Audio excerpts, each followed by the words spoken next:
and Mahomes at bay. The Tampa Bay Bucs, Super Bowl 55.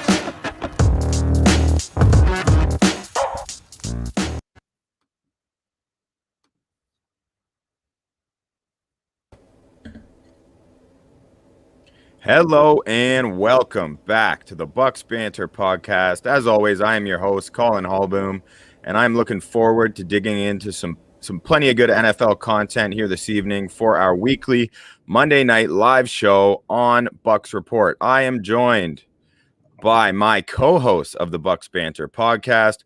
We have Bohdan Yard. Give us a wave, Bo. Hey guys, how you feeling? And Scott Capron makes his return to the podcast after an inexcusable absence last week. We are happy to have him back in attendance this evening. Well, I mean, with all the fan reaction of me not being there, I don't think I really had a choice this Monday. So you're welcome, everyone. Happy to have a betting angle always being taken into consideration with Scott Capron.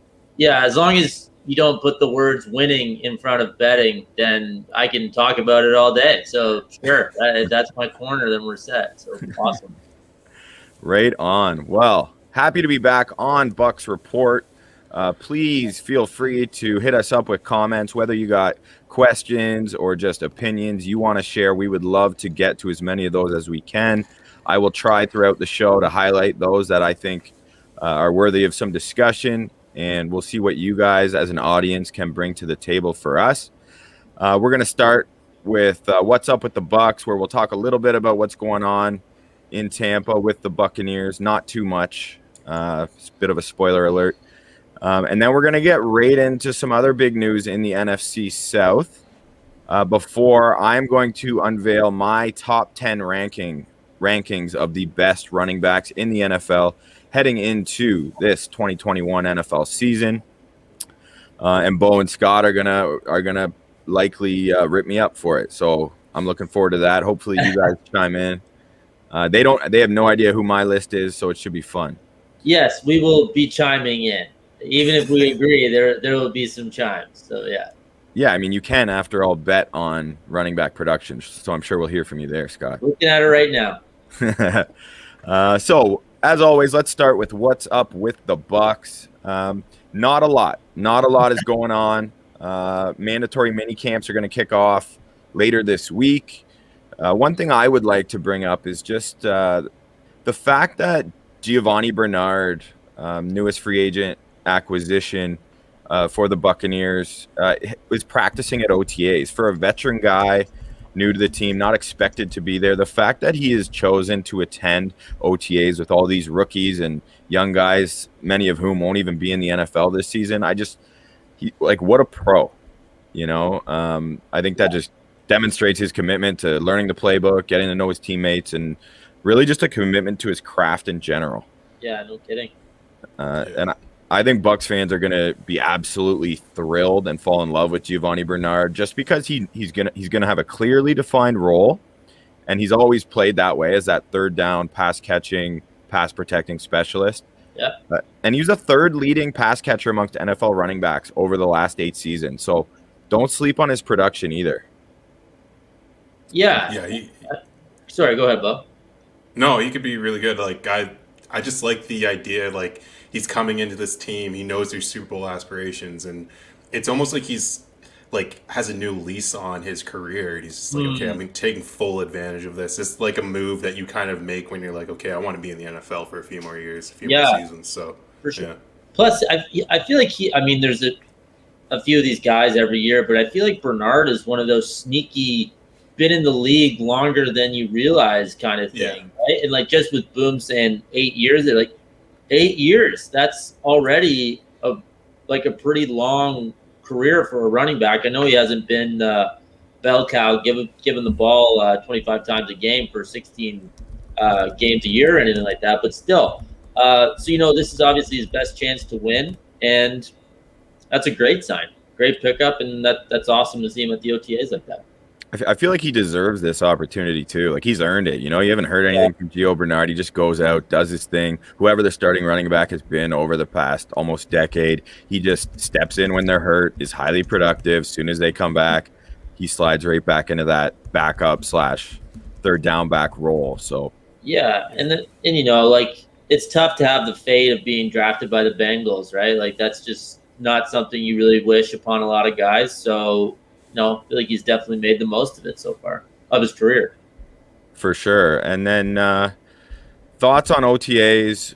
This is coming from Mr. Bucs Nation. Thoughts on OTAs. What players do you guys like going into the mandatory minicamp?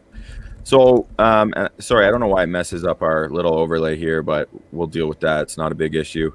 I'm most like it's the rookies. It's pretty easy during these early OTAs to stand out if you're, say, a Jalen Darden, fourth round pick out of North Texas, because you're playing against, as I already mentioned, a lot of guys who aren't even going to be in the league. So, like we heard about Jalen Darden, Bernard, and even Jaden Mickens just lighting up these DBs. However, once more of the regulars and starting caliber players join in the fun, then that's going to be a lot more challenging. So I am most curious with seeing how the rookies can adapt to the increase in competitiveness and just the increase in talent and quality of football play. Yeah. In terms of the Bucs. So I would just say all the rookies, all the new guys. I think, Gio Bernard, who we're just talking about, is another guy. Love seeing him get a head start already in terms of acclimating himself with Tampa Bay, with how the system works, with the new playbook. I just can't say enough how much I love to see him out there. I did not expect it, and the fact he's been out there is fantastic. Future fan favorite at Raymond James Stadium. Quote me on that. Joe Tryon expected back for a mandatory minicamp, so we're hoping to get a glimpse of him. Speaking of the rookies who I'm looking forward to seeing, obviously he had a minor arthroscopic knee procedure done, but he's been hanging around the facility. He just hasn't been running. Why would you rush your first round pick? In terms of Joe Tryon, really excited to see him getting to work with Shaq Barrett and JPP and the rest of the Buccaneers D-line and the coaching staff. Tryon, I gotta say, I don't know if it's just me talking myself into it or watching more stuff on him. I'm getting more and more excited than I was on draft night when we took him. I was just about to ask you, assuming health and everything's good for the start of the season, what expectations would you have, Boom? It's tough. They're deep and they're set at so many spots, so he doesn't have the pressure as a lot of high picks would have on him to contribute. But what are you thinking for him? He's going to be a rotational depth piece coming off the edge. So he's going to spell Shaq Barrett and JPP. I assume more often JPP, because I'm hoping we can get him some more game rest. JPP barely practiced last week, especially in the second half of the year, because he was banged up. He had a knee issue going on. But he's a warrior. He battles through that sort of thing. Yeah. So it's going to depend on the health of those guys. But I think, it's exhausting rushing the passer. Yeah, I think he's gonna get plenty of opportunity if he proves that he can work hard, in these off-season training programs, and if he can continue to learn from the coaches and those aforementioned veterans in developing and refining his pass rushing arsenal.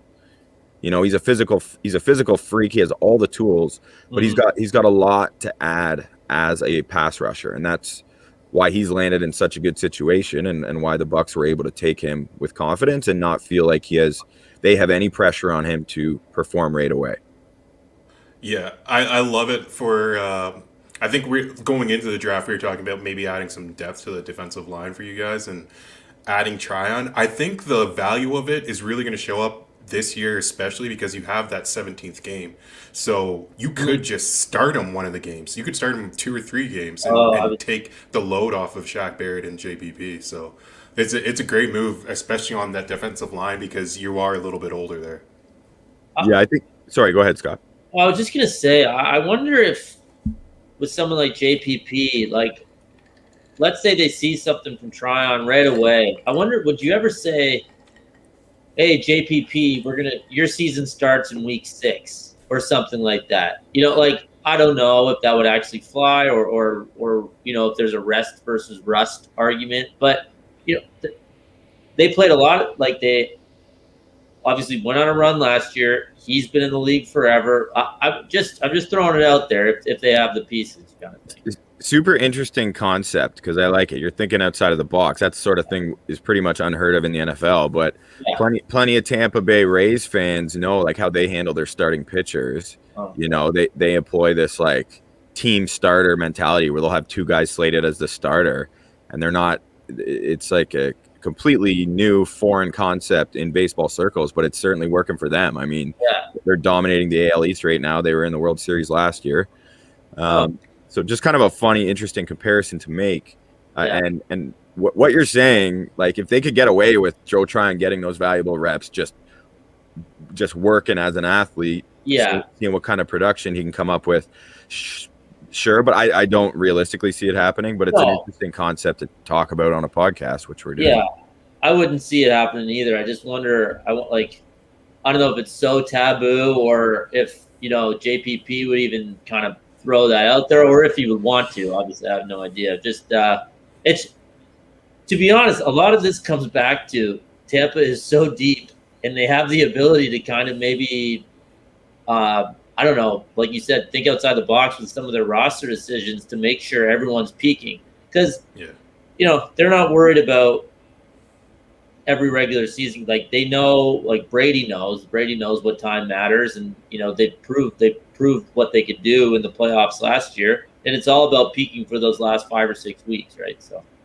and the biggest example of their depth, their confidence in their depth, to me came watching the NFL draft. Like I completely underestimated how highly they would prioritize special teams, and after he's starting with Darden in the 4th, all their picks were special teams focused, everyone from there on, which really is like kind of unheard of. You know what I mean? KJ Britt and taking KJ Britt, they took Chris Wilcox in the 7th, Grant Stewart, Mr. Irrelevant. So that, they use a number of picks, and then Darden, that's four of your selections on special teams exclusively being the goal. Of course, Jalen Darden has plenty of opportunity potentially, or at least plenty of the skill to be much more than that down the line. But I think he's going to be, the plan is for him to be a kick return, punt returner right away if he can do it. Mr. Bucs Nation asks, I'm liking these questions from you, Mr. Bucs Nation. Thoughts on Jalen Darden, who we just mentioned, Buccaneers 4th round selection, who they moved up in the round to draft, getting compared to Antonio Brown, and Kyle Trask getting compared to Andrew Luck. So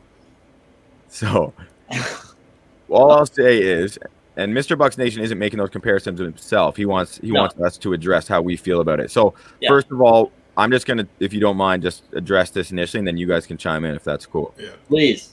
So Jalen Darden getting compared to Antonio Brown is like Antonio Brown. We talked about this on the last pod. Antonio Brown has played the wideout position his entire career. He's not a slot receiver. No, he's just small. He's just small. Yeah. But so Jalen Darden projects most likely as a slot receiver. So I mean, sure, they're both small and incredibly shifty and sharp route runners and good hands. Yeah, but so are hopefully most NFL receivers who have made it to the NFL. So I think that's where that comparison starts and stops. Hopefully he can learn from AB, though. I certainly think from a tutelage perspective or a mentorship role, AB is a really good guy for him to learn from. Yeah, the level of footwork that Antonio Brown has is understated. So to compare any rookie to Antonio Brown is pretty tough. Even a Jamar Chase or anyone like that who hasn't played a game in the NFL yet, it's going to be tough to say they're going to be like Antonio Brown. But at least he's on the same roster. So, yeah, maybe he gets to learn from him. That's a great mentor to have on the field at least. So, hopefully Jalen, that's a very high ceiling for Jalen Darden, in my opinion. Bo, I'm glad you threw that distinction in there with the on-the-field mentor. I don't know how many big brother badges Antonio Brown has for his off-the-field stuff, but phenomenal. And if he's anything even remotely like AB, then wow, what a pickup! Again, just another guy to have. So, and Mr. Bucs Nation goes on to clarify that comparison came from Byron Leftwich during a talk with the media a couple days ago. Oh, I didn't see that. Yeah, so thank you for pointing that out.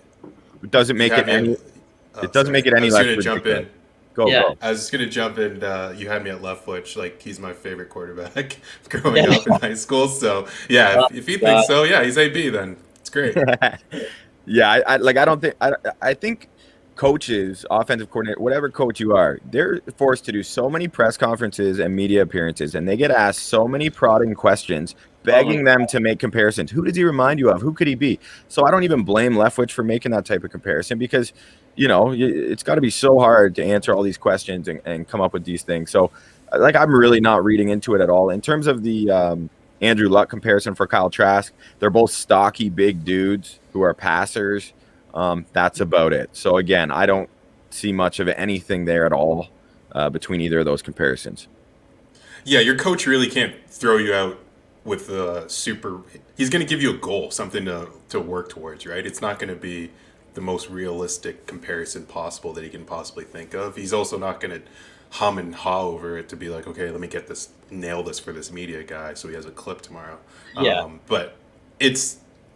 AB is a great goal for any wide receiver to have, honestly. And Andrew Luck, if Kyle Trask turned out to be Andrew Luck, we'll be doing the Bucs Banter podcast at basically every Super Bowl in the 2020s. Yeah, that's not happening. Trask throws pillows out there, man. Like, Luck could sling it into tight spots. I mean, maybe Trask is like the real cerebral guy, and he's picking up the offense really quickly, and that's more where the comparison is coming from. But as a actual passer, like, there's nothing there. Yeah, and I think that, Bo, you're right. Like, as the coach, if you're being asked that sort of question and make that kind of comparison, you do have to play both sides of the fence a little bit. You don't want to make an outlandish comparison unfairly, putting the player in a tough spot, but you also don't want to diss the player outright. Like, if Clyde Christensen comes out and they ask him who Kyle Trask reminds him of, and he says Jacob Eason, people are going to be like, well, why the hell did you just draft him in the second round? So yeah, it's funny. Oh, we got our boy John McKenzie in the chat. Bonnie Van de Velde, whatever that self-proclaimed alias refers to, like the picture of AI versus Jordan there. Come on, that's from golf yesterday, bud. Oh, right. They blew it on the 18th, just like John Van de Velde. That's why you're here, Caps. That's betting too. Yeah. Wait, what app is he on? Is he on Tinder sending that in? No, that's Twitter. Okay. Good guess though. And any of our Ontario residents, if you ever need your pool opened, maintained, closed, please give our guy John McKenzie over at Sky Pools a shout. It's skypools.ca. They do a great job over there. Happy to have them as our sponsors on our podcast moving forward. Nice commitment from John McKenzie and the guys over at Sky Pools. He's also willing to negotiate price on pool openings based on golf bets. Just so if you have a handicap, that might save you on chemicals. I don't know what goes on with pools. All right, I'm not a pool guy. I'm just throwing things out there. Yeah, I'm sure lots of our listeners in Florida are pool people though, so that's cool. That's true. Something we're envious of, in addition to having an NFL franchise. Although they probably don't have to open or close in Florida, right? It's just like, all right, we bought the house and now we have a pool. Good point. John will be out of business there. Yeah. Yeah. Okay. And also, there's a really cool article up on Bucs Report today by JT Olson, where he's ultimately comparing Levante David to Brian Urlacher from a statistical comparison. And it's pretty neat to see the numbers compared. So give that a read if you haven't. Head over to bucsreport.ca and check out JT's piece. I enjoyed reading it. And if you enjoy praise of Levante David and him relishing in the shadows as one of the most underrated yet most productive linebackers in the last decade, feel free to check out another article on bucsbanter.ca titled The Legend of Levante. I think you'll like that one also, with lots of good statistical comparisons for Levante and how he stacks up against some other great linebackers, including one Luke Kuechly. So NFC South rivalries, gotta hit those on the head whenever you get a chance, right? Pretty good trio of linebackers there. Wow. Yeah. I read that Urlacher comparison this morning. It's good, man. Yeah, nice. Urlacher is maybe top 10 in my list of how the hell did they end up at that school? Like he went to New Mexico. And I'm sure the stories are less interesting. Like maybe they gave him the most money, or they were the only ones who recruited him. It's probably one of those two things, to be honest. But it's just like if you see like his college tape, he looked literally, it was a joke. Like he wasn't playing against high school teams, but that's what it looked like when he was there. Anyway, it's just one of those how and why. But yeah. Anyway, sorry, random. No worries. Before we move on off of the Bucs, Mr. Bucs Nation, who has been super active, I'm appreciating Thank you. Yeah. Thoughts on the running back battle between Ronald Jones versus Leonard Fournette and how Keyshawn Vaughn will figure into the offense with Gio Bernard as the third down back? Great question, Mr. Bucs Nation. So I think that, like, I made an appearance on Rick Hughes' report on Friday night, and we talked about this. I think the battle between Jones and Fournette is not going to be determined heading into the season, despite the fact that I think Leonard Fournette probably has a little more leeway after what he did in that postseason run. I mean, he proved to be incredibly valuable to the Bucs when they needed someone most. At that position, so that was big for him. But I think Arians is going to employ a bit of a timeshare, and he's going to let those two battle it out in regular season games. He's going to go a couple drives Lenny, couple drives Rojo, and really just ride the hot hand on a game-to-game basis until or if one of those two guys runs away with the job. That's kind of how I see it. I don't know what you guys think. Yeah, that's how I see it playing out too. And that running back room is super deep. Even last year with LaShawn McCoy was in there, even though he barely got to play. But I almost thought that he got cut or something because I just don't even remember him taking any snaps. But Keyshawn Vaughn also being in there. You have Gio. I think it's clearly going to be whoever's got the hottest hand is going to keep going, which Bruce kind of showed last year in the playoffs. So I think fumbles, just ball protection in general.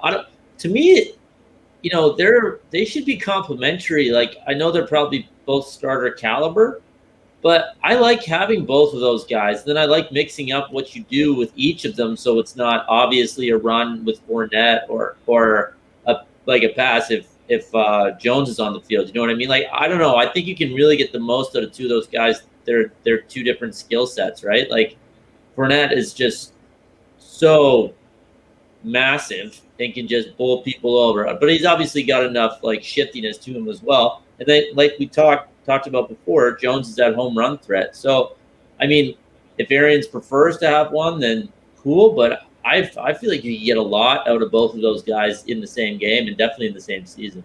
Yeah, and the result of employing that timeshare, like you're saying, Scotty, it can be productive in itself. It doesn't necessarily mean I guess you're almost saying like, it doesn't have to be a tryout. It could just be their roles. Exactly. That's what I was getting at. And I don't know enough about Keyshawn Vaughn to really have an opinion, but then, it's a long season. Someone will get hurt. Someone will get nicked up and miss a couple games. And then if Gio's that guy to come in, great. You got to assume that, he'll get Brady's trust right away.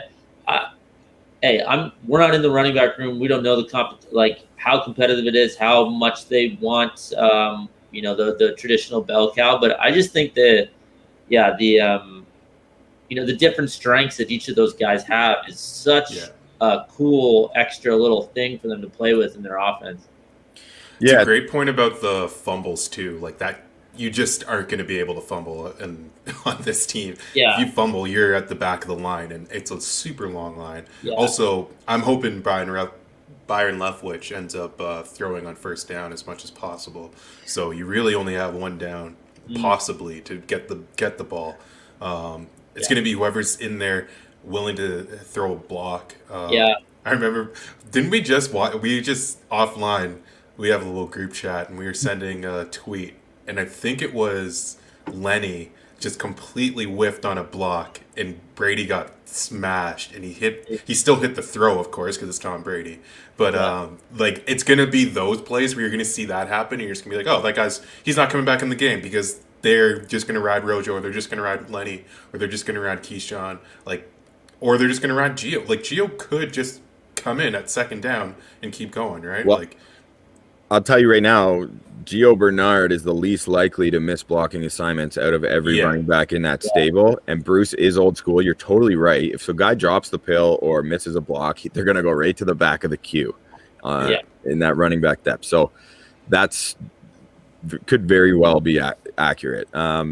It's so volatile if you're a running back, though. Right? Like, basically, your two biggest mistakes are missing a block and fumbling the ball. But it's not like, oh, man, like, made a mistake. Like, let's get it back. He's like, no, those are both game-changing mistakes, right? Yeah. So there's, obviously you could maximize a run or get more out of a run. But, like, I made a mistake. Yeah, fumbling. That's going to hurt you. It's going to hurt your playing time. Like, that's tough.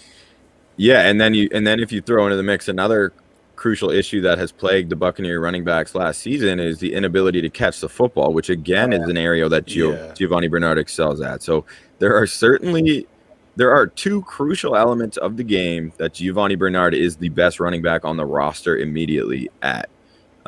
So that's interesting, Bo. Like I think there could be scenarios where he is getting the bulk of the action, even. Yeah.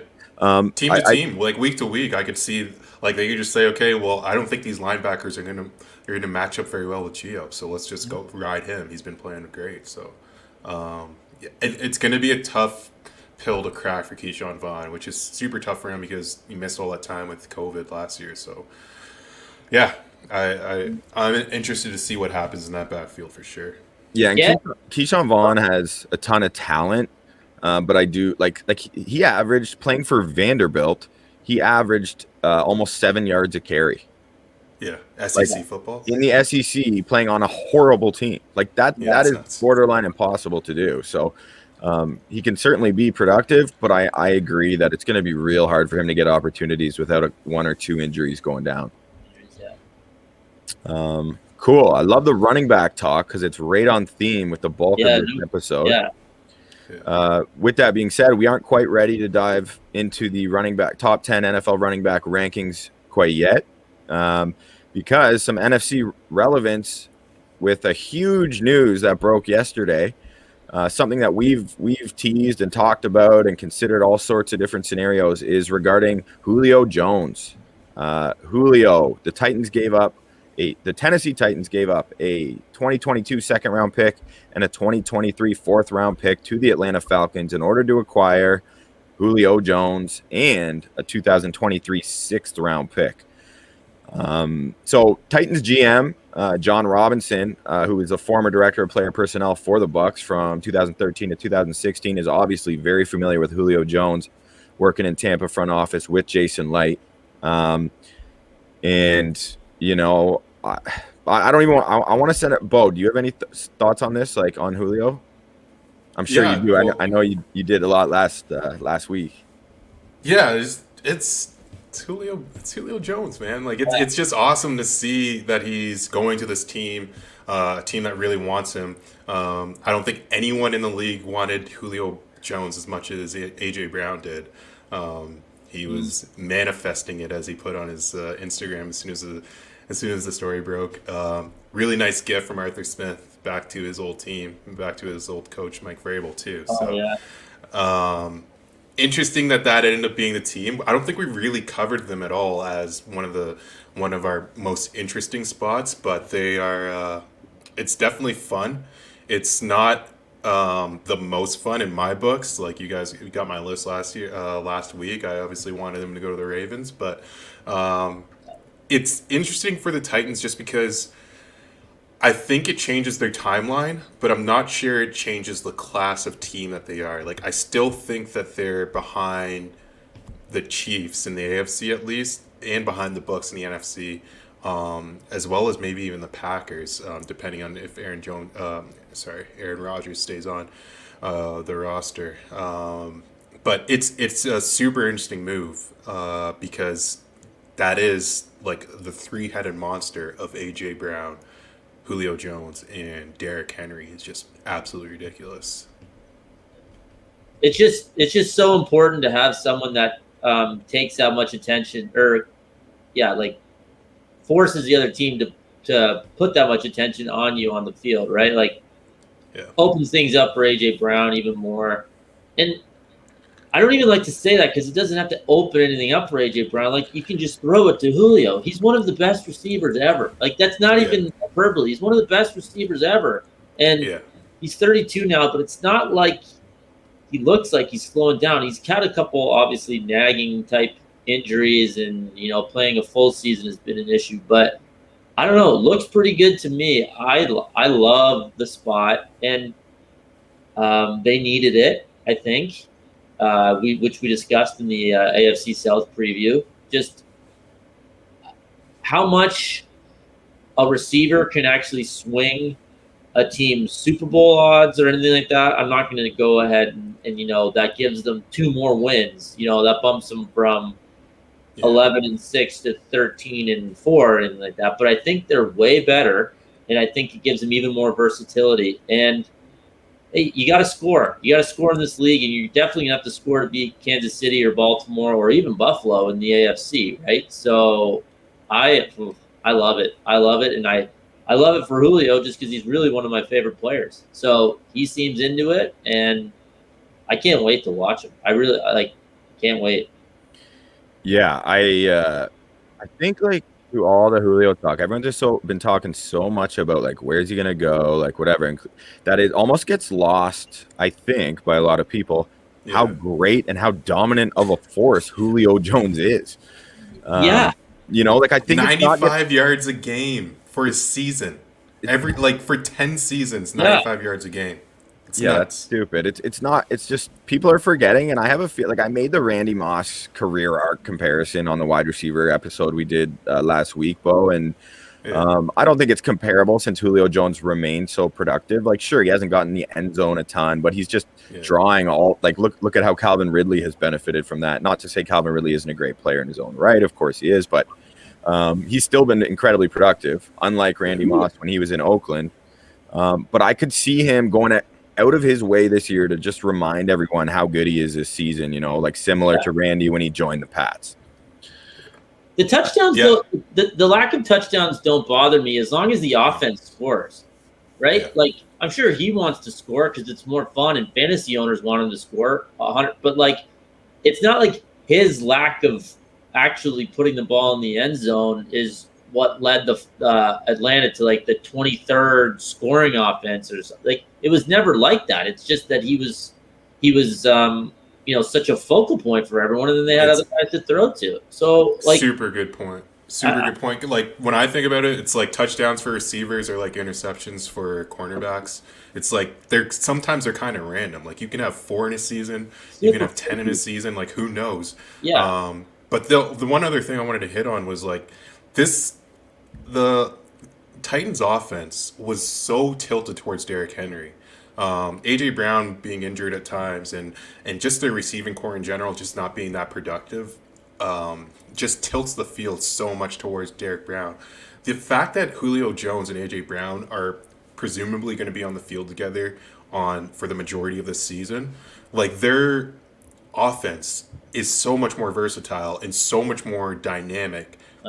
While keeping Derrick Henry involved. He's still going to be the focal point of this offense, but you have to respect Julio Jones out there. You can't leave him one-on-one, and that just takes another guy out of the box. Absolutely, yeah, and I agree. It's not necessarily vaulting them into primary Super Bowl contender status. I still think the Browns have a much better roster overall as well. But the thing when we look at it from a team-wide glance is, okay, this work couldn't have worked out better for the Titans because coming into this offseason, they needed receiver. And I think Titans fans were extremely surprised to see they didn't really address that. They passed on a number of good ones in the draft. But they knew what they needed was defensive back help. Their defense was not good last year. The Titans, you for whatever reason, you think Mike Vrabel's there. You just picture hard, tough defense. You break down the numbers. They were one of the worst teams in the league against the pass. I don't have it in front of me, but bottom 3. They were. Yeah. And then they lost 3 DBs. Vaccaro, the safety. They lost to Dory Jackson, and they lost Malcolm Butler. So, but they drafted Caleb Farley. They drafted Elijah Molden, who's a guy I really like in the 3rd round out of Washington. And Caleb Farley has top 10 talent in the NFL draft. He just has some injury concerns. So they are going to be heavily dependent on rookies producing at key positions on the defensive side of the ball, which will be concerning. Their front four looks great on defense, though, adding Bud Dupree along with Jeffrey Simmons. So I don't want to go too deep into their roster. I'm just kind of speaking generally. It helps them a ton offensively. They're going to be a serious force. I think it's going to help Henry, and I think Henry's going to help Julio and obviously A.J. Brown and Tannehill. So that trio is vicious. Scott asked in our group chat the other day, does this make them the best like receiver, running back trio in the league? I think it does, undoubtedly, if you're just focusing on those three spots. I don't know. What are you seeing on the betting market, Scott? I know that's something you probably look at pretty early. Do you have any thoughts on that? Not a huge swing. It's still basically a dead heat between the Colts and the Titans for that for the AFC South. Like Indianapolis was plus 105, and Tennessee moved from plus 115 to plus 110. So marginal betting move, because like we were saying, it's just hard for a receiver to. Well, it's hard for any one player other than a quarterback in the NFL to really move the needle when it comes to expectations and futures and things like that. But I think hot take. I think the Titans are better today than they were a week ago. And like I said, I already like them in the division, and this just cements it for me. Yeah. Let me those just, ones that like.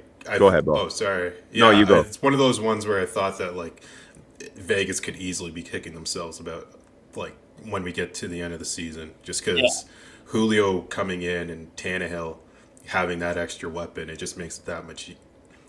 Like it just lessens the load so much more. He can be a game changer, and you're adding a game changer to a roster that was already pretty good. So, yeah.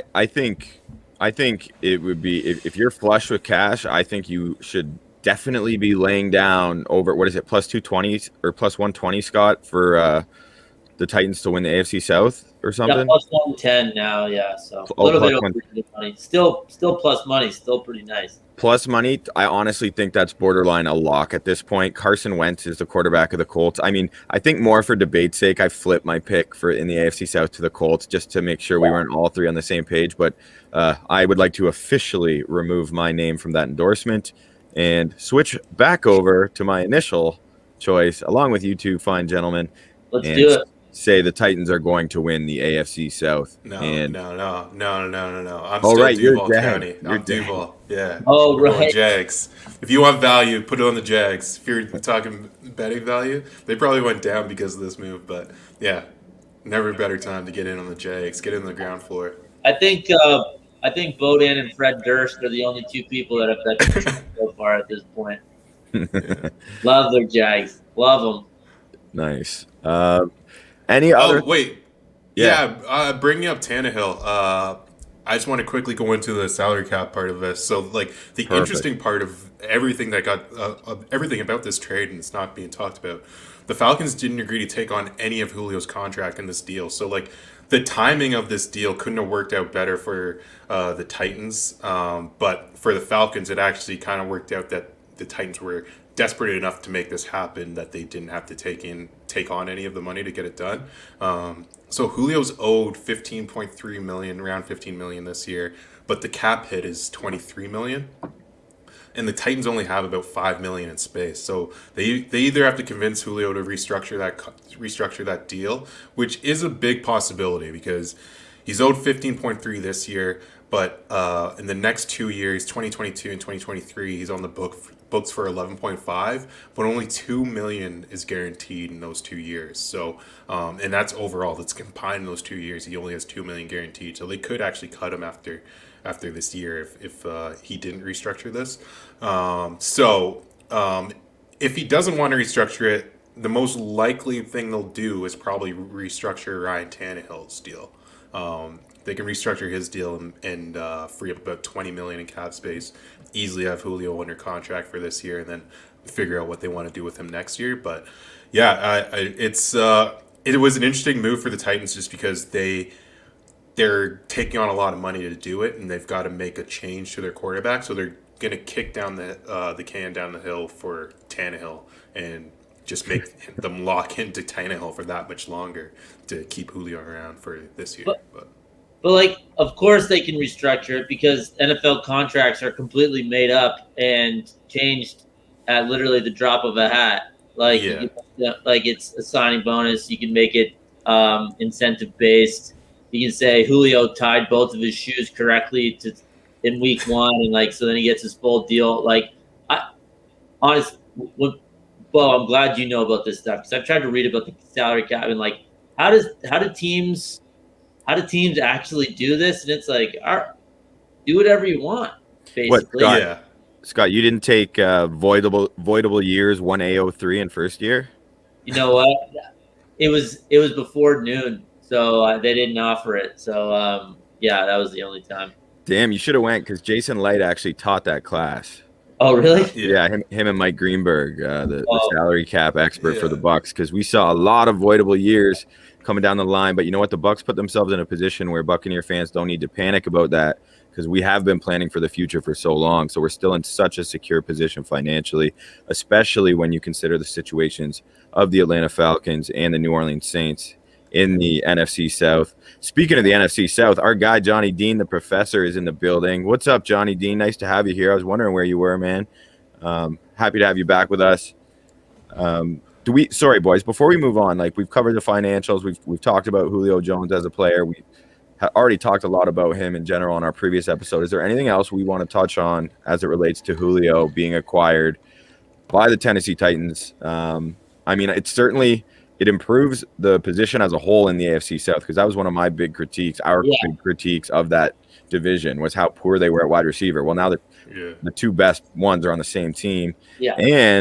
And to the delight of Buccaneer fans such as myself, Julio is no longer our problem. He's not even in the same damn conference anymore. Yeah. So, as Antoine Winfield likes to say, peace, Julio. Yeah. Am I right or am I right? Hey. Yeah. So, like, do they have the worst, or not, maybe the second worst wide receiver room in your division now? Like, we almost had the Falcons. You had the Falcons in your top 5, right? Before this? I had Falcons at 3. In the league, yeah. Yeah, with Ridley and Julio Jones and then Kyle Pitts to put them over the top.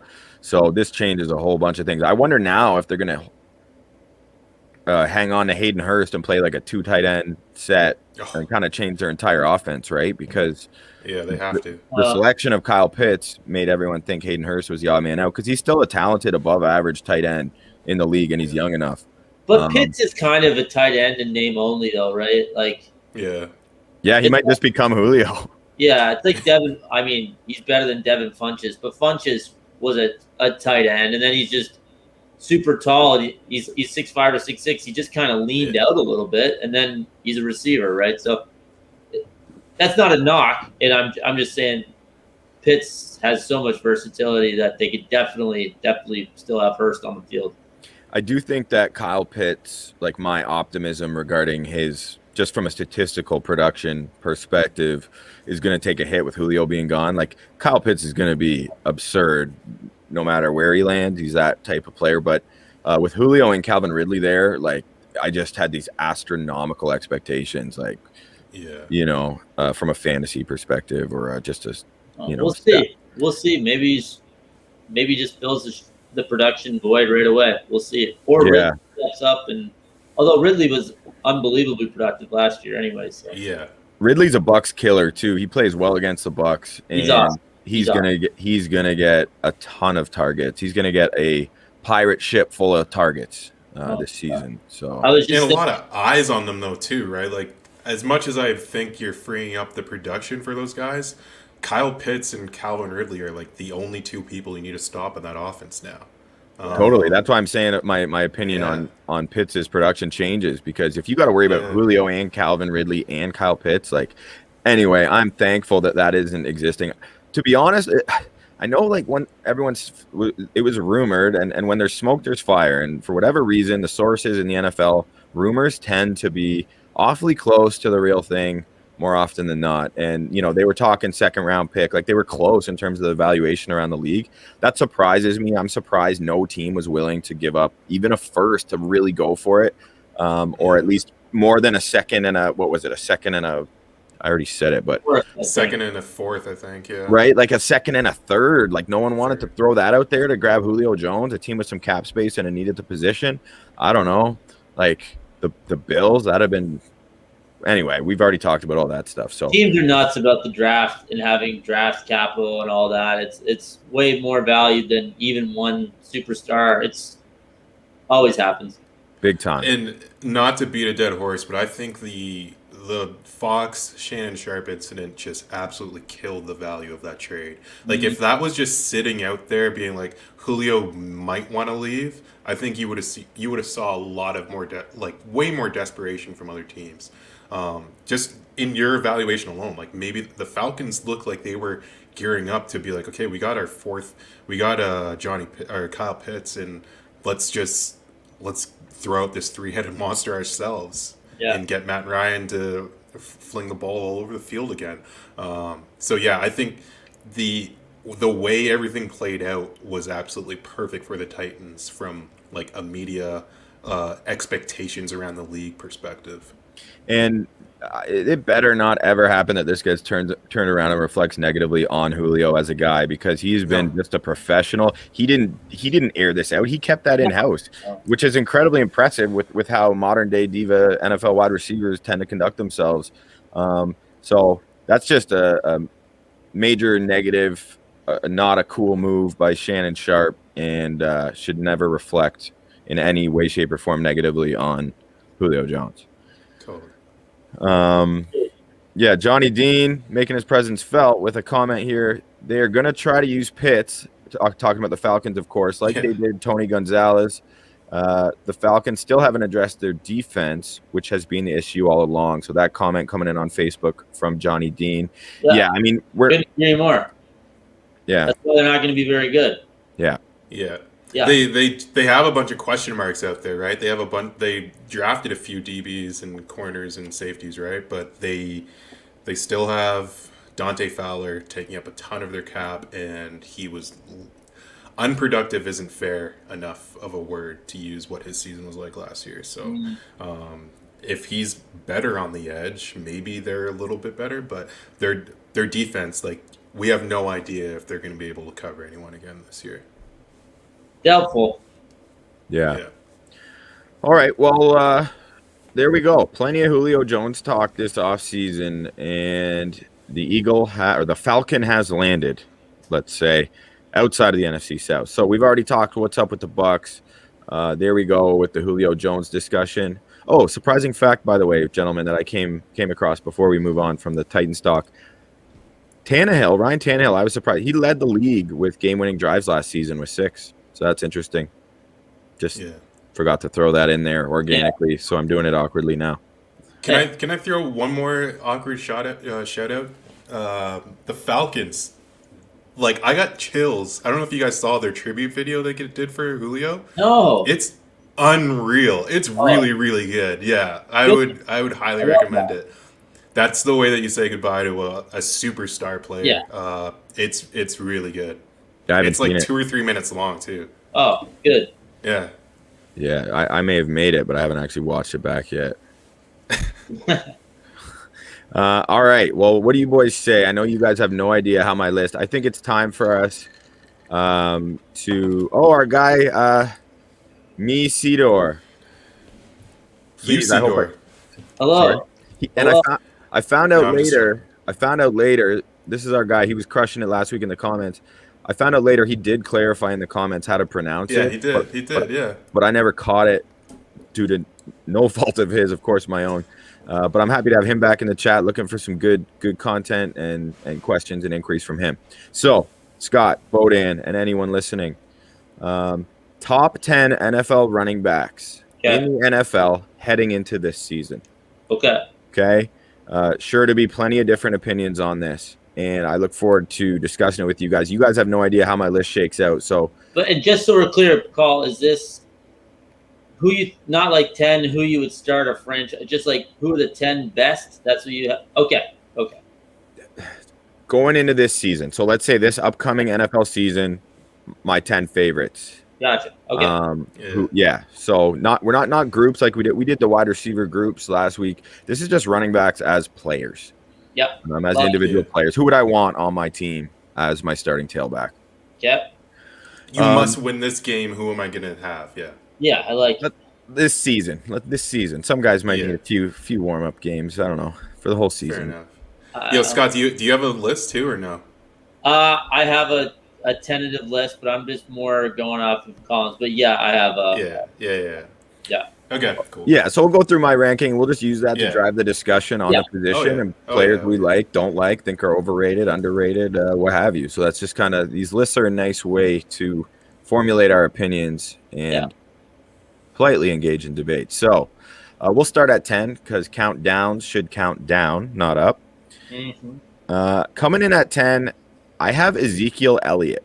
Oh, okay. So that's one of the bigger kind of spark plugs right away. Interesting. All right. Make your defense. Yeah. So I assume you're thinking that's too low, right? You would have expected him to be higher than 10. I'm going the other way. I wouldn't have been surprised if you did. Like when I went through it, I wouldn't be surprised if you left him off. What was I had 9. Okay, so I did have him higher though. I had him at 8. So, but I was like, I don't think that anybody. Yeah, go ahead. But the fact that within each of our rankings we had him 8, 9, 10 does speak to some like understanding of maybe why he ended up there. And I assume most people would be surprised and maybe expect him to be higher on the list. But again, the more I dug into the numbers and just factors influencing his last 2 seasons, I mean, everything I have written down here is more just to justify him being this low. So it's kind of like negative stuff. But like for example, Melvin Gordon, a guy who a lot of people have written off as a productive NFL running back in Denver, getting used to a new team, had more rushing yards than Ezekiel Elliott last season. Yeah. I raise my hand because I am one of the writing off Melvin Gordon guys.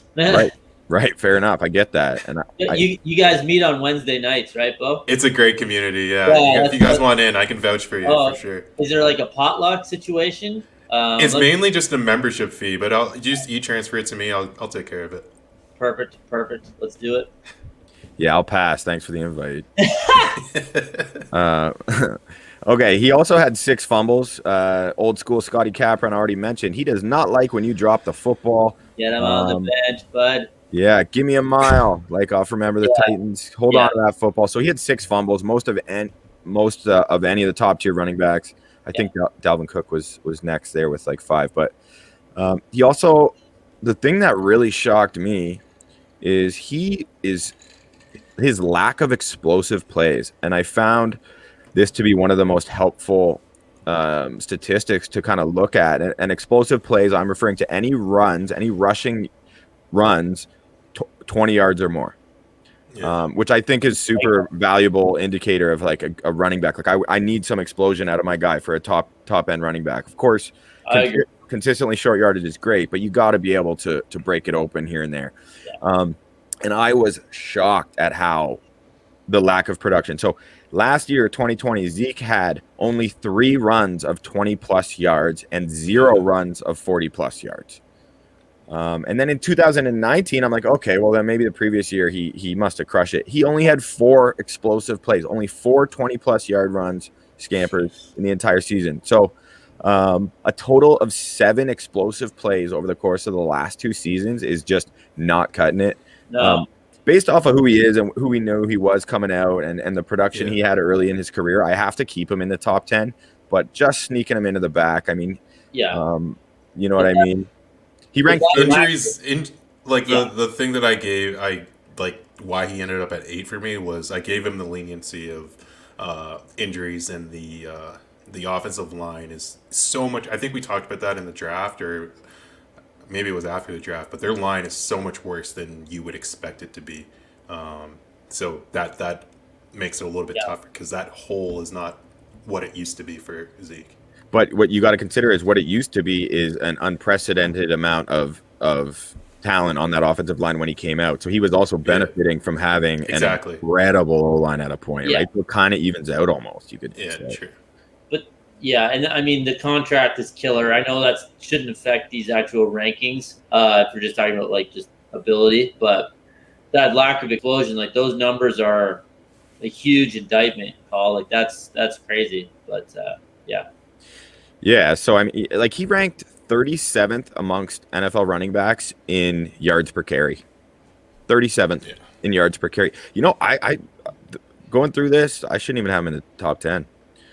That's what I came to, because I did my list just off the top of my head and just like typed it out, and then I went back and looked at the stats and looked at what was out there, and I was just like, geez, I don't think Colin's going to have him in the top 10. Johnny Dean wouldn't have had him in the top 20.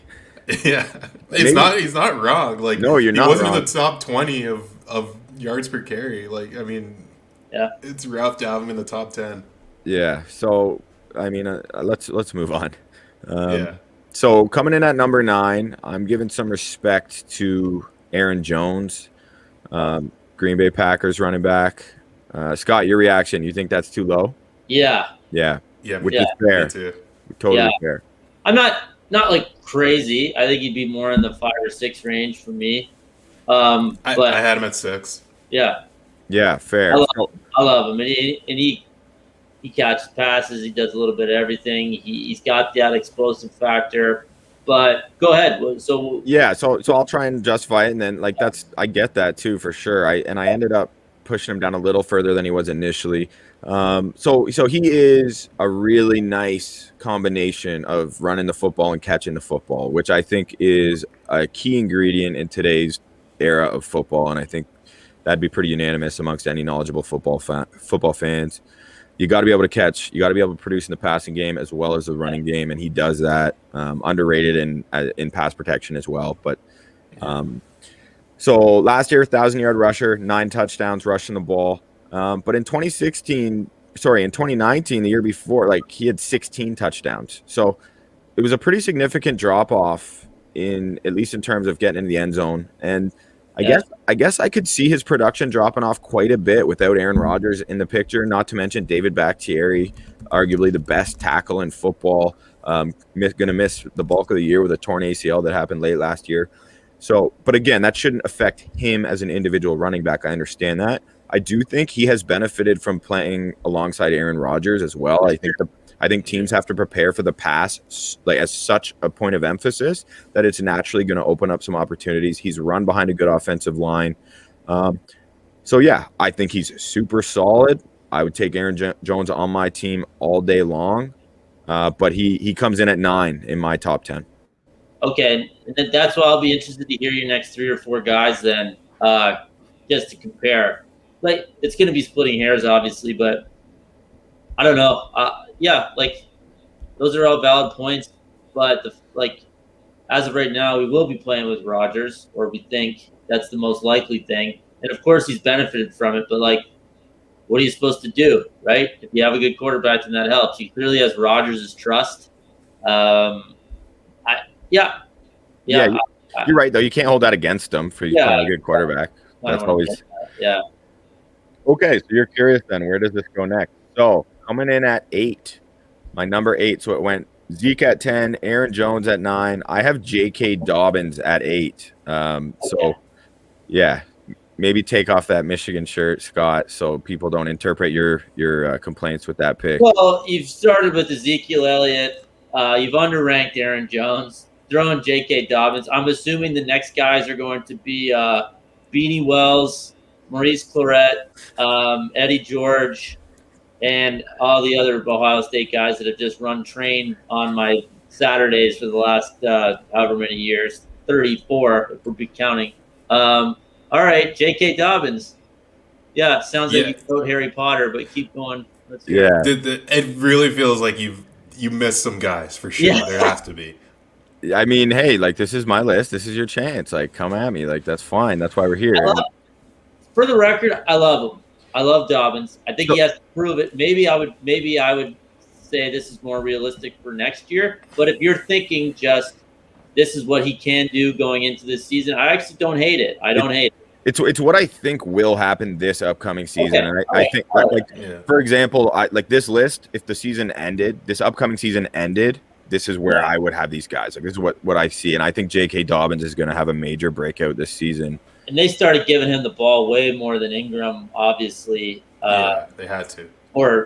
He became more of their regular back. And another, like, he's playing with Lamar, which obviously helps. But once again, that's fine. Like, that's not his fault. He should be benefiting from it, which I think he will. But 8, okay. I think Aaron Jones has been pretty good. Yeah. I think they would trade J.K. Dobbins for Aaron Jones too. No chance. No chance. I think I would. Yeah, but if they were both on a rookie deal, like, so I think he's going to get a ton more carries this year, and I think it's going to be a completely different ball game. 1 year under his belt, I think he's super capable as both a runner and a receiver. He was so a big indicator, obviously, I think, is yards per carry. He kind of takes out to some extent, it just takes out the usage effect. Yeah. You know what I mean? Like, total rushing yards is great, but I want to know what your yards per carry are. Are you productive with a high usage? And he led the NFL in yards per carry with 6 yards per carry. So that's pretty impressive. Obviously, playing with Lamar Jackson's big, but I think he's going to take off this year. I think he's going to be a total force. So he was 6th in yard per carry, but 35th in rushing attempts. Not enough carries, but he was a rookie, whatever. And he was tied for 3rd most explosive rushing plays. So 3rd most 20-yard plus rushing plays, and he was 35th in rushing attempts. So he wasn't getting the ball, but when he was getting it, he was highly, highly productive. And again, that's what I see translating into a huge season next year. Okay, you're talking me into it a little bit. Okay. Initial sticker shock has gone away, but I mean, in a good offense, and he's dynamic and he's young, and all right. I still don't know about above Aaron Jones for me, but I can see where you're coming from to throw him in the top 10. I don't know how many people would, but yeah. We're getting some names in the chat here. Johnny Dean likes that. Me Sidor.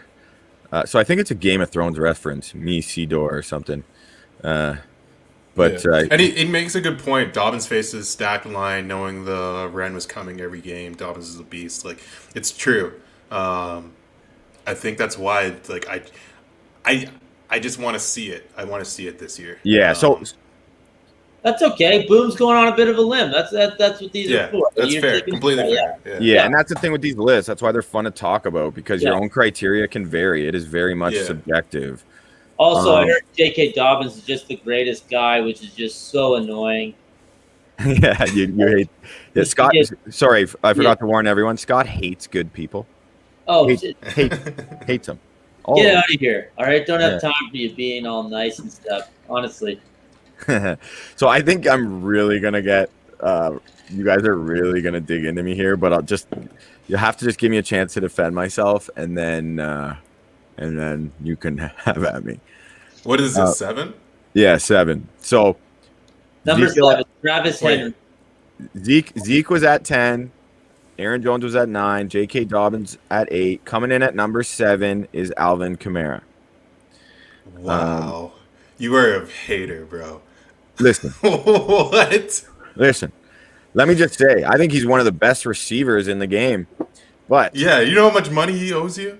You owe him. Yo, I owe Alvin Kamara a lot of money because I always hammer his over receptions and over receiving yards the last couple seasons. Even though Drew Brees going down really screwed that over towards the end of last season. But hey, for everyone listening, this list does not reflect the opinions of all 3 members. I just want to throw that out there again, just like for sure. Just stamp it. All right, yeah, go with your Alvin Kamara slander. Just so we're clear, I've got Kamara at 3. Yeah, that's reasonable. I think most people would have him top 3, and I can't hate it at all. However, the reason I have Kamara as low as 7 is just because for a running back, if you're going to be one of my top tier running backs, I think he is capable of being.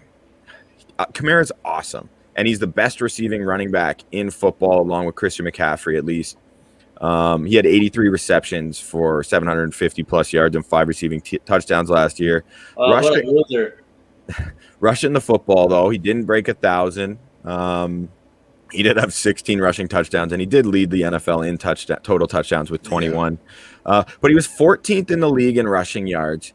And I just think he plays for the Saints. Thank you. You should have led with that. If that was your argument, I actually would have been fine with it. That's cool. Yeah. I think the stats didn't really help. No, I didn't. I had him a little higher earlier, and then as it got closer, I was like, no, I want to please Johnny Dean and the boys. You just getting more Saints haters to just smash that like and subscribe button, which fair enough. Yeah, I don't want their likes and subscriptions. But he's so good. You can throw that comment on. Well, all right, wait, what is it? Oh, yes. I don't have Kamara in my top. Yeah, all right. Because F the Saints, that's why. Yeah. So you're right. You're right. Says I don't have Kamara in my top 10 because F the Saints. That's why. That is the only argument to not have Alvin Kamara in your top 5. That's the argument I've heard. Okay, fair enough. But my only argument is he's such a dynamic receiver. I think if I get like one running back, like I want him to be more. Let's move on. But in the modern NFL, if I have one running back, I want him to do both. I want him to run the ball. I want him to catch the ball. So exactly, Alvin Kamara is one of the best at that. Exactly, but I think there's others who are really good receivers, but much more dominant forces as a running back as well. So, hey, you better hurry up and wrap this up. I think you have an appointment to go yell at kids to get off your lawn. Just if you don't like Kamara, like how much he catches the ball, makes plays. Honestly, just get him out of here. I expected this, and I understand it, and I expect more to come. Number 6 on my list, coming in just ahead of Alvin Kamara, is Dalvin Cook of the Minnesota Vikings. He's coming off his best season as a pro, rushed for over 1,500 yards last year, still had 44 receptions for 361 yards. Obviously, another prime example of a guy who can run the ball. He can be a force in the run game. Really a huge focal point of an offense as the run game, while also being super adept as a wide receiver and keeping the defense honest in that regard. I mean, he's a dynamic player, obviously, and young enough. I think Dalvin Cook is what he is, which is a damn good running back. Yeah, I got him at 6 too. No arguments. He would be right in that middle of the top 10 for me. Don't want to split hairs. He's really good. He's a great runner. He's great at the goal line. He's great in short yardage. I love him. Love him.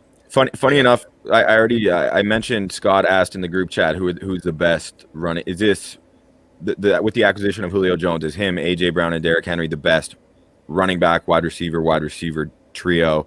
And one of the teams that came to mind was the Vikings with Thielen, Justin Jefferson, and Dalvin Cook to be in consideration. But I still think it's the Titans, though. Still, I think the Titans are in another. Like if you were doing tiers of that, the Titans are in their own tier, but they're the next one. That's a 3-headed monster for sure, with a worse quarterback than Ryan Tannehill.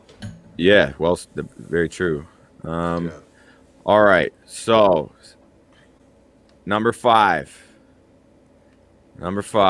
Do you want to do any honorable mentions before you get to this, or let's not spoil it? Actually, because see who knows. Who knows? It's so funny that we have 6 the same. So like your top 5, it can't be the same. Yeah, you don't know if it's going to be way off the board or maybe you'll be into it, but like we'll see.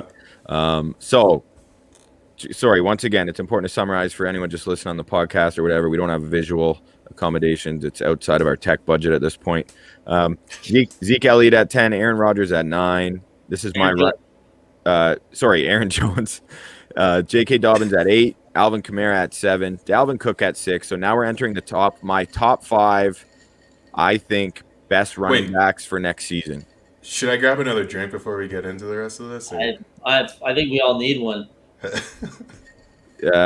Jonathan Taylor. I think Jonathan Taylor, very similar to J.K. Dobbins, is poised for a big season with an increased workload, and I think he's super dynamic. I mean, my affinity for Jonathan Taylor as a runner goes back to his domination of Michigan on the ground and other teams in that conference. Just kidding, Scott. I'm kidding. No, it absolutely happened. Yeah. So so I really look forward to your take on Jonathan Taylor in a minute here, Scott. He finished third in rushing yards in the NFL, but he was eighth in attempts. So highly productive, good yards per carry.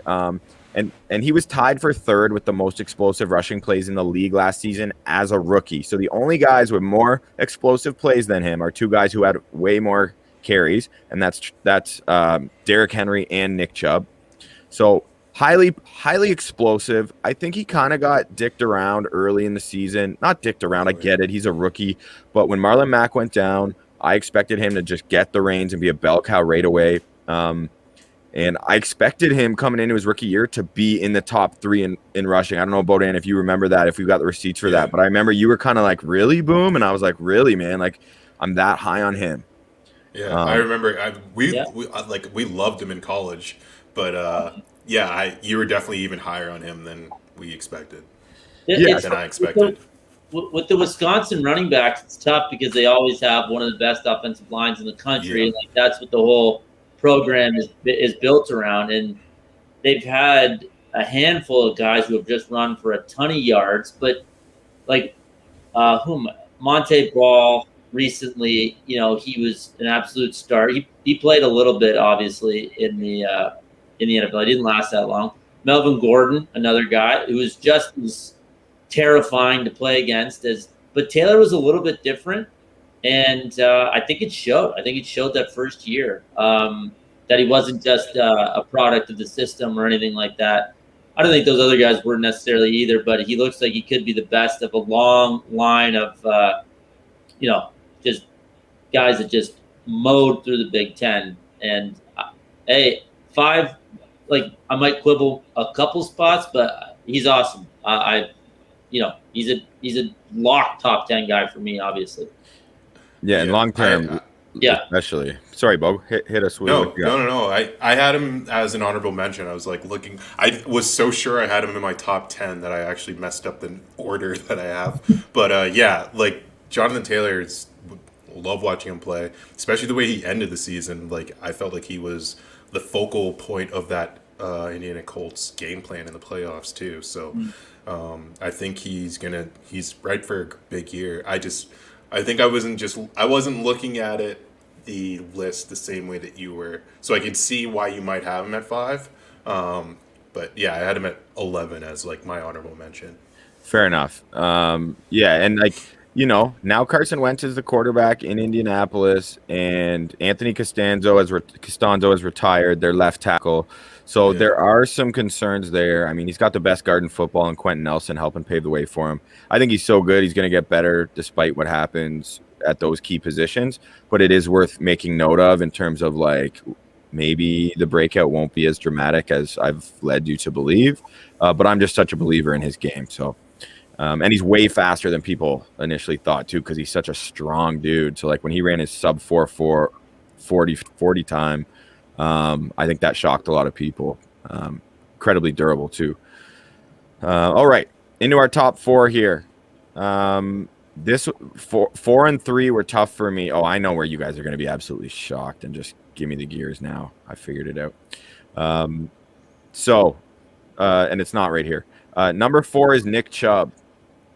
Nick Chubb is a stud. I think I just know because we talk football so much with each other that we all are big Nick Chubb guys. Yeah. And I don't know how you couldn't be. He's just so solid. Maybe the most consistently solid running back in football in a lot of ways. He's just so rock solid and dependable. 5.6 yards per carry.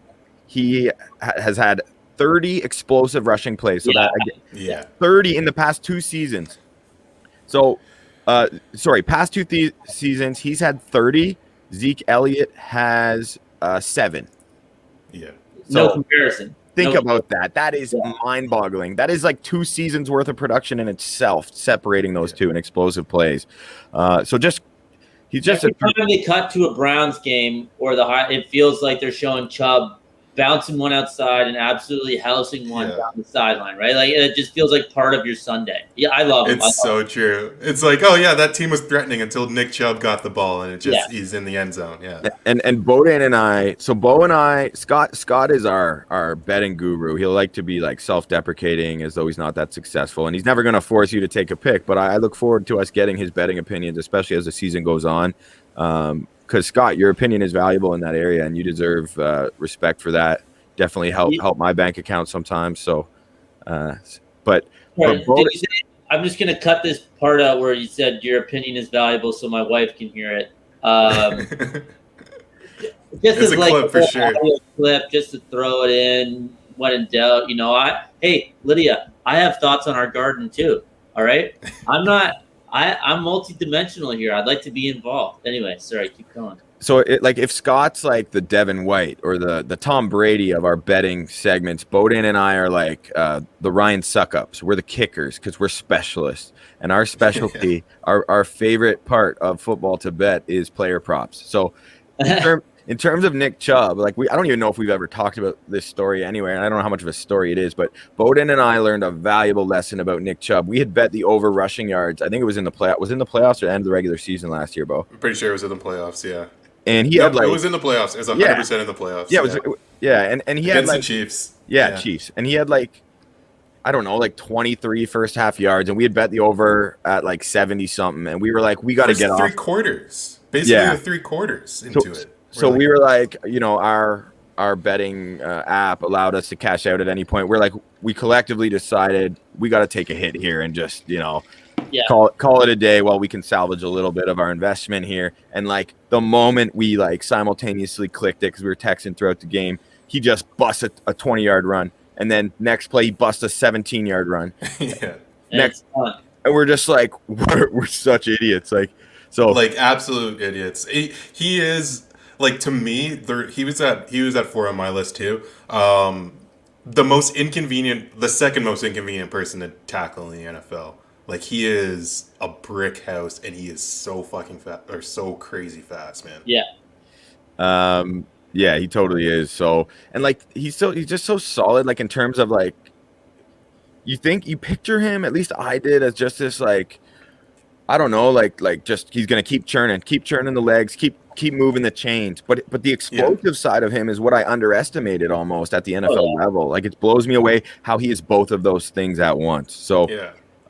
Before we talk ourselves into him being number one, we better keep on moving up the list here, unless we have any more Nick Chubb thoughts from you boys.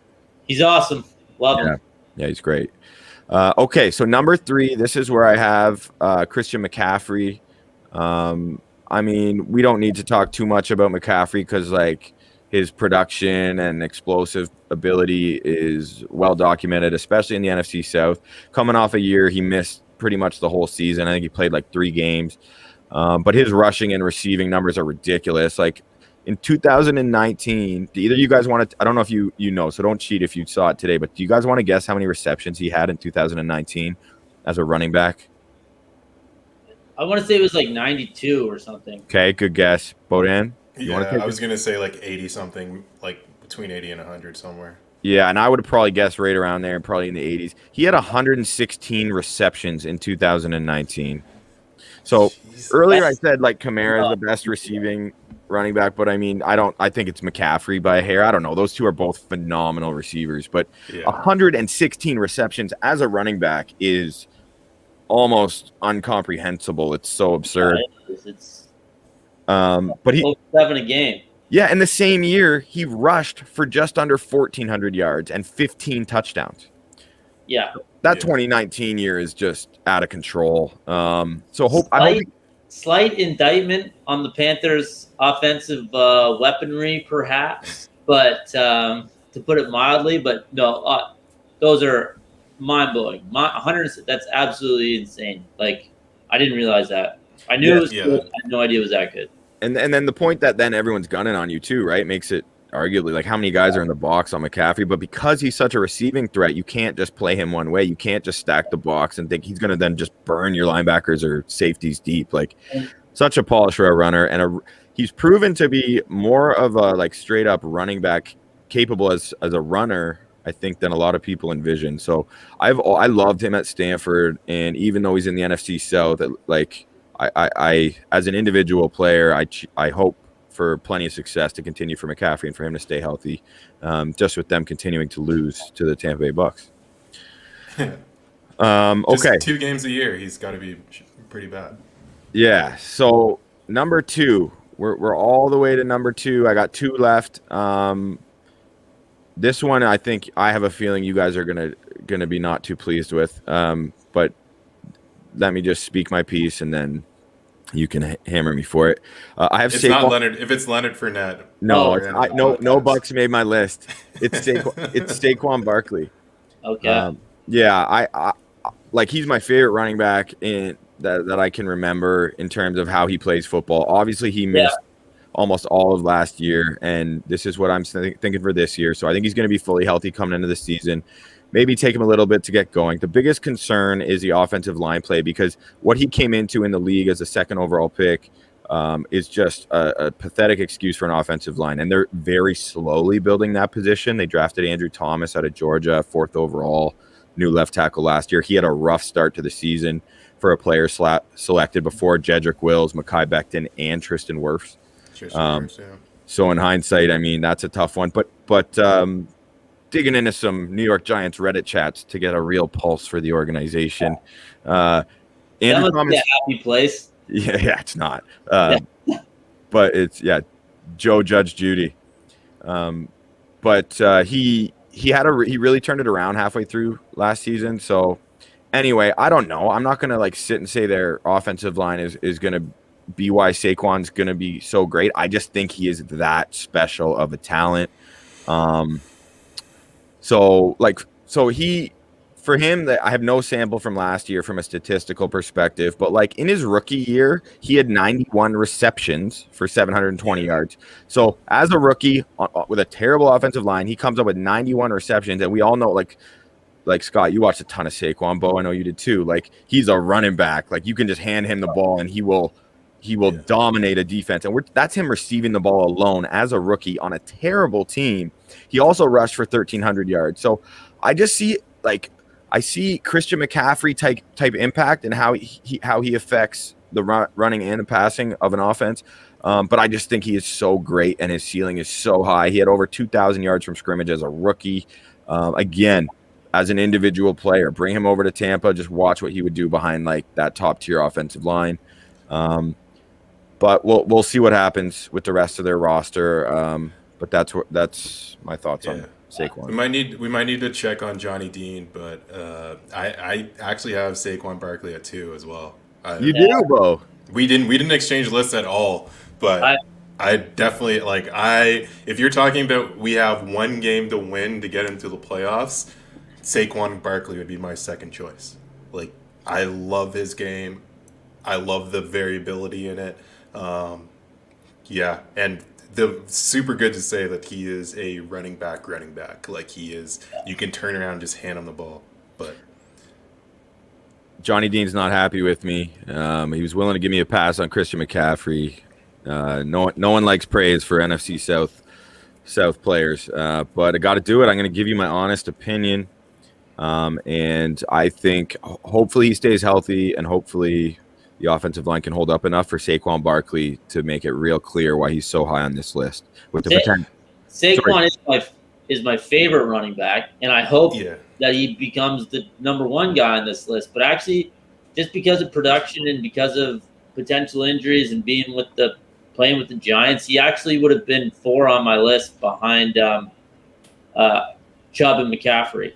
Who I think we all have the same number 1 right now. But once again, I get it. I hope he's amazing. I hope he's an absolute, like, how you turn on a Warriors game to watch Steph heat up. Like, I hope Saquon has a similar type of effect for the Giants. That would be fantastic. But I think it's worthy now, or worth mentioning. Team struggles, some personal struggles. It sounds like he has a drug. No, I just mean like staying on the field and everything like that.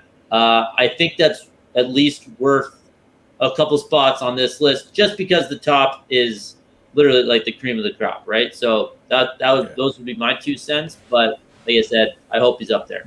Yeah, and like you said earlier, we are picking hairs at this point. It's personal preference. These are all fantastic players, and it's more just a good excuse to talk about these guys and why we love watching them, because we're in the off season, right? We're not watching them every week, so you kind of take it for granted during the season. But it's nice to sort of revisit the greatness that exists at what people consider a dying position, at least in terms of value, but one that since I was a kid, I love watching good running backs just take handoffs and see what they can do with the ball. Going through the list, there's a pretty clear top 5 for me. With Cook being number 6 and fantastic, but like a relatively clear tier below the top 5 guys is, in terms of who I would actually want. Just while doing the research, I think that actually, I mean, not according to Boom. I mean, Kamara, I don't know. What was he again, 13? I had Alvin Kamara as my 7th best winner of the year. But I think, like, okay, fair enough. You guys both were appalled by that choice, but it sounds like you weren't necessarily way against any of the guys who I had high once I started talking about them. So you could at least acknowledge that I'm not. It's not like I got like Giovanni Bernard in there or something. Well, I was gonna say, so like before we get to number 1, like my honor, like. I'm hoping what you had as honorable mentions, the guys that made it tough to make this list. Could I sell you a Joe Mixon, perhaps? Yeah, Antonio Gibson, perhaps? Not yet. Like, no, not Antonio Gibson. No? Yet, no. I had Antonio at 10. Like I just love his game, and also maybe I'm thinking that the Washington football team is going to be really good next year. Joe Mixon, no. Joe Mixon, I think that is a possible game breaker, and one of the reasons why I'm going to be pretty high on the Cincinnati Bengals, even though if I think they might come in 4th in their division, but still, I think they could be really good with that offense. I have a weird soft spot, not just like in my stomach where some people have muscles, but also just a weird soft spot for Kenyon Drake. Like he would have been close, hovering. For me, more probably in the 12 to 15 range, but just like looking at kind of, guys who would have just missed the cut. And also, James Robinson from the Jags. Great rookie season. Yeah. Really good rookie season. You can't hold it against him because he was undrafted.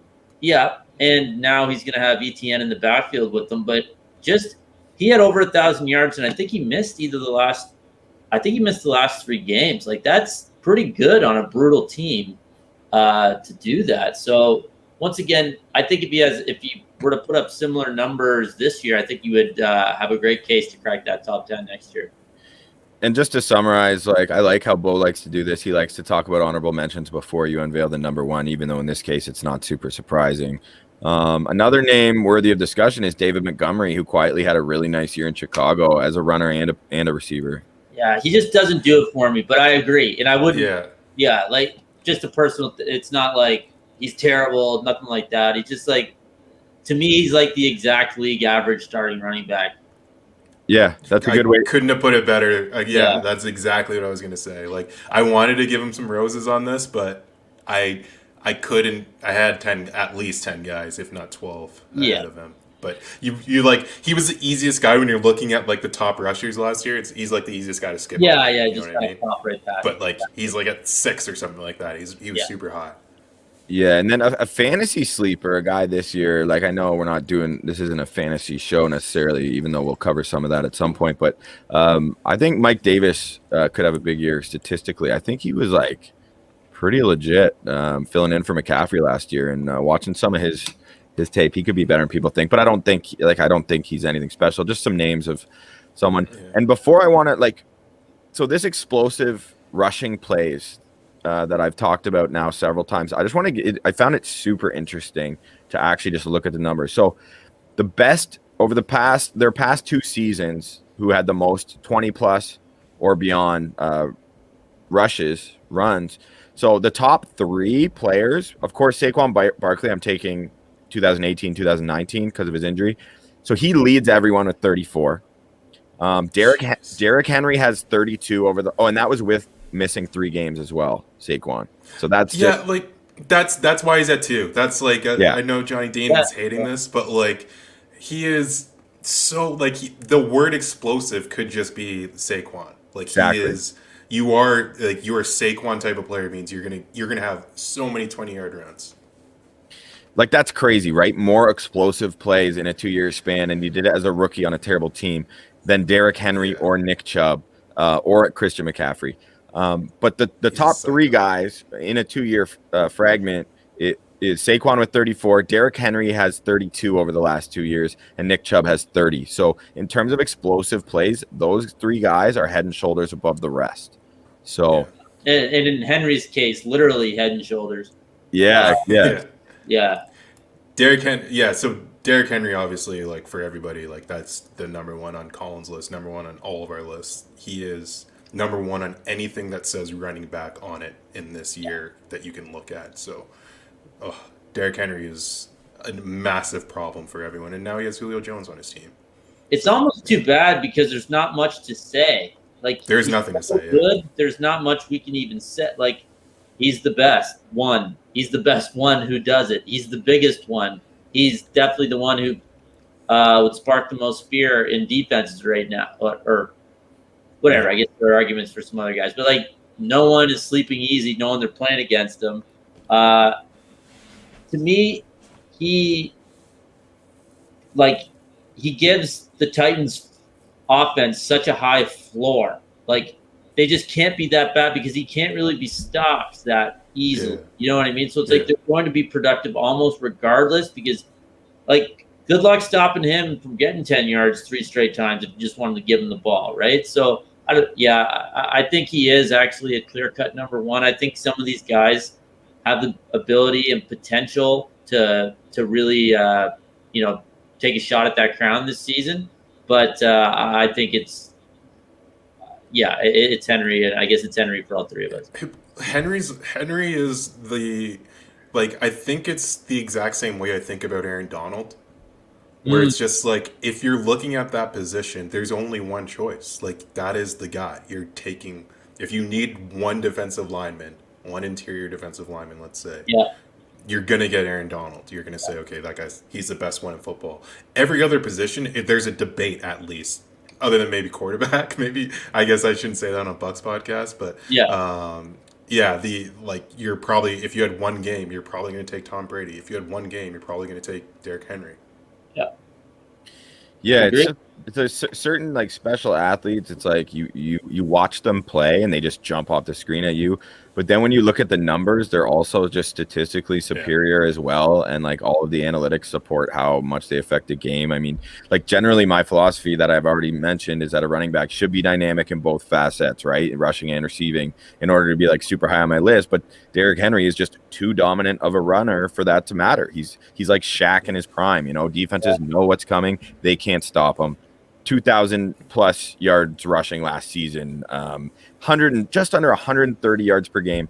So he's getting so incredibly durable workhorse. Also, almost 380 rushing attempts last year, which is insane volume. But he's still averaging 5.5 yards per carry.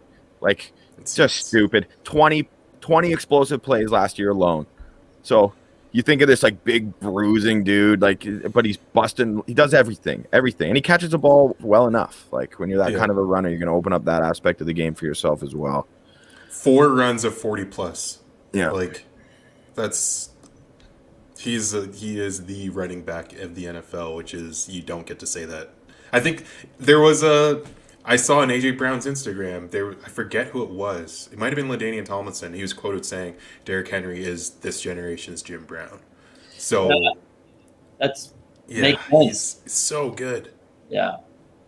Yeah, so pretty good from LT too. The best. Yeah. One of the best. Yeah. Oh, I would love to go through all 10 best running backs all time if we want to really get Johnny Dean and some other people going, because it's impossible to agree on all those. But we'll save that for another dark day, shall we, gentlemen? Yes, sounds good to me, my friend. Yeah, so I think I can't believe it's already been an hour and a half. Was thinking this one might be an hour, but again, thanks to some good commentary from the Bucs Report viewers and from some great contributions from you, Bo, and you, Scott. It's been another real one here, talking Bucs football and just talking NFL football. We discussed Gio Bernard and some of the recent news, which there isn't much of as it relates to the Buccaneers. But the Julio Jones trade going down yesterday definitely gave us something to talk about. And he is no longer a problem for NFC South fans, at least directly, or NFC South rivals of the Falcons anyway, as he's moving on to Tennessee. And then I unveiled my top 10 running backs heading into next season. And that was fun talking about that, guys. I'm happy that we had some disagreements, but I think we sorted through it with good facts and justifications and discourse. So anyway, that's going to do it for the Bucs Banter podcast this evening. Happy to be here on Bucs Report. I'd be remiss if I didn't suggest you go check out bucsbanter.ca for lots of great written content. I talked about that Legend of Levante article I wrote back in April. Check that one out. Bo, where can we find you on Twitter? What's going on, man? Yeah, you can find me on Twitter. I'll probably be tweeting about the NBA tonight. It's a bad look for the other Bucs. Yeah, it's a really tough look. Yeah, I'm not looking at the score. Don't tell me the score. I've got it recorded. I want to see it. Already a little bit of a spoiler there, but yeah, you can find me on Twitter, Bo Knows Ball, BOH Knows Ball, and yeah, I hopefully I see you guys and can do this again next week. Not hopefully, we will be doing it again next week, and so will you, Bo. Okay, good. I'm a co-host now. No, yeah, you are. Put that in my bio. Yeah, you are. Cap, you're getting close too. We just need another couple consistent appearances. All right, good. I need to get my followers up. I'm pretty sure the only people who follow me are you two, and then not you two people, not the band. And someone showed my mom how to make a bunch of bot accounts. So so I'm at Captain Ron on Twitter, and next week for sure. Can't wait. Awesome. And of course, make sure you're following us on Twitter at Bucs Banter. Thanks so much for joining us. It's been great, and look forward to coming back at you next Monday with another live show. And I think we might be dropping a podcast this Thursday previewing another NFL division. Haven't decided which one yet, but Scott, Bo, and myself are going to dig into each division in football and preview how we see that shaking out. And there'll be lots of betting content and just other discussion around the various position groups and teams and coaches and all that stuff. But that is enough for tonight. So thank you for tuning in. It has been our pleasure, and we look forward to catching you next time on the Bucs Banter Podcast. Hey, Binks.